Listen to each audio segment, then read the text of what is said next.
काय करावं काही समजतच नाहीये. खूप कंटाळा आलाय. एक काम करतो, ताईला चिडवतो. ए माकड. ए कोण रे? मीच तो. काय बोलतोस? माकड. तुला काय मी माकड वाटले का? हो, मला माकडासारखं दिसते. हो तर तू नाटक बघितलेस का? चल चल, रोज बघतो. दुसरे तू गप का? गपले. दुसरे कोणी बघत असशील. चल चल, माझंच बघतो मी. आला मोठा. अरे बास का भांडताय तुम्ही? अरे बघ ना, मला कंटाळाने हात चिडवतोय मला. ए तू का चिडवतोयस तिला? मला कंटाळा आला त्यामुळे मी चिडवतोय. अरे बरं मला कंटाळा आला ना, मग चला माझ्यासोबत.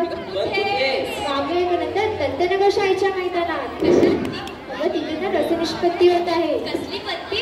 पत्ती नाही, रसनिष्पत्ती. अच्छा, ते रस मिळतो. उसाचा. अरे काही पण काय बोलतोय? सांग तरी काय ते? तिथे ना नवरसांचा उत्सव चालू आहे. अच्छा, म्हणजे तिकडे 9 प्रकारचे रस येणार असणार. अगं वेगळी झाली आहेस का? काही पण काय बोलतेस? आधी चल तर माझ्यासोबत. तिथे म्हणजे सगळ्या प्रश्नांची उत्तरे मिळतील. पण इकडून जायचं की तिकडून जायचं? तू गप रे. मला सांग, नवरस म्हणजे काय? बरं, शृंगारवीर, हास्य करू, अद्भुत, रौद्र, विविध आणि भयानक असे 8 प्रकारचे प्रमुख रस आहेत.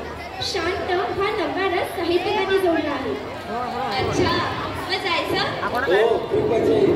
तू इथेच थांब, मी पटकन तयारी करून येतो. गावाकडे आपण अरे ताई, आपल्या घरी इकडे. अरे हा मी विसरलेच.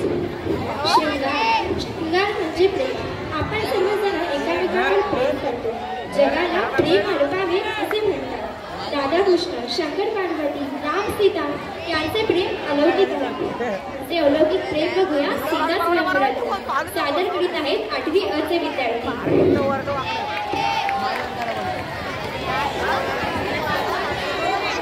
मी काय मी पुढच्या वर्षी एक दिन करेन.